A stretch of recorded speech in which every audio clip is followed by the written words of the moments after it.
दुनिया के महान वैज्ञानिकों में से एक स्टीफन हॉकिंग, जो आज किसी भी परिचय के मोहताज नहीं हैं। इन्होंने अपनी काबिलियत से दुनिया को कई बार चौंकाया है।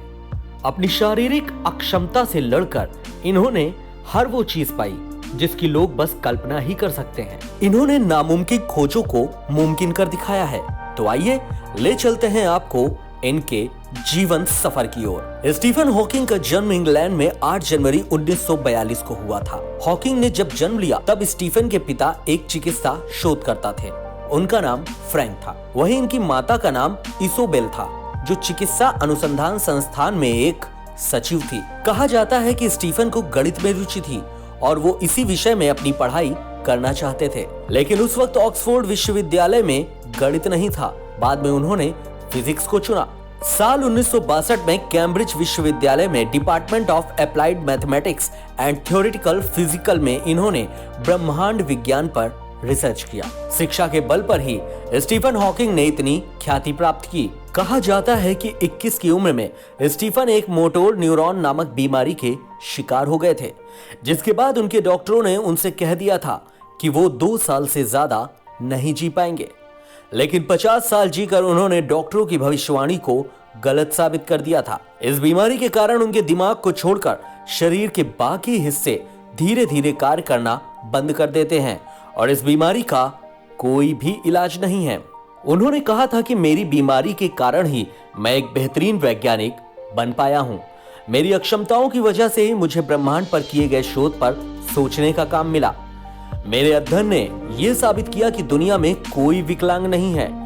मैं दिमाग को एक कंप्यूटर समझता हूं, जो उसके अलग अलग हिस्सों के असफल होने की वजह से काम करना बंद कर देता है। उस वक्त स्टीफन कैम्ब्रिज विश्वविद्यालय से अपनी पढ़ाई कर रहे थे, लेकिन उन्होंने अपनी इस बीमारी को अपने सपनों के बीच नहीं आने दिया। बीमार होने के बावजूद भी उन्होंने अपनी पढ़ाई को पूरा किया और 1965 में उन्होंने अपनी पीएचडी की डिग्री हासिल की। पीएचडी में इनके थीसिस का शीर्षक था प्रॉपर्टीज ऑफ एक्सपेंडिंग यूनिवर्स। सन 1974 में स्टीफन हॉकिंग ने दुनिया को अपनी सबसे महत्वपूर्ण खोज ब्लैक होल थ्योरी के बारे में बताया। उन्होंने बताया कि ब्लैक होल क्वांटम प्रभावों की वजह से गर्मी फैलाते हैं। 5 साल बाद ही वो कैम्ब्रिज यूनिवर्सिटी में गणित के प्रोफेसर बन गए। ये वही पद था जिस पर कभी महान वैज्ञानिक अल्बर्ट आइंस्टाइन नियुक्त थे। साल 1998 में प्रकाशित हुई स्टीफन हॉकिंग की किताब a brief history of time ने पूरी दुनिया में तहलका मचाया था।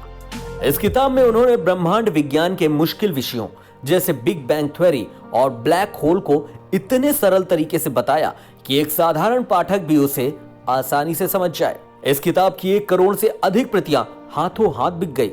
ये वही किताब है जिसमें उन्होंने ईश्वर के अस्तित्व को ही नकार दिया था। हॉकिंग एक टाइम मशीन बनाना चाहते थे। उन्होंने एक बार कहा था कि अगर उनके पास टाइम मशीन होती तो वो हॉलीवुड की सबसे खूबसूरत अदाकारा मानी जाने वाली मर्लिन मुनरो से मिलने चाहते। वहीं स्टीफन के जन्म और मृत्यु से एक अलग संयोग जुड़ा हुआ है। कहा जाता है कि जिस तारीख को स्टीफन का जन्म हुआ था, उस तारीख को 300 साल पहले एक महान वैज्ञानिक गैलीलियो की मृत्यु हुई थी और जिस तारीख को स्टीफन की मृत्यु हुई, उस तारीख को महान वैज्ञानिक अल्बर्ट आइंस्टाइन का जन्म हुआ था। पूरी तरह विकलांग होने के बाद भी इस महान वैज्ञानिक ने साबित कर दिखाया कि यदि इंसान का खुद पर पूरा विश्वास हो तो वो कुछ भी कर सकता है।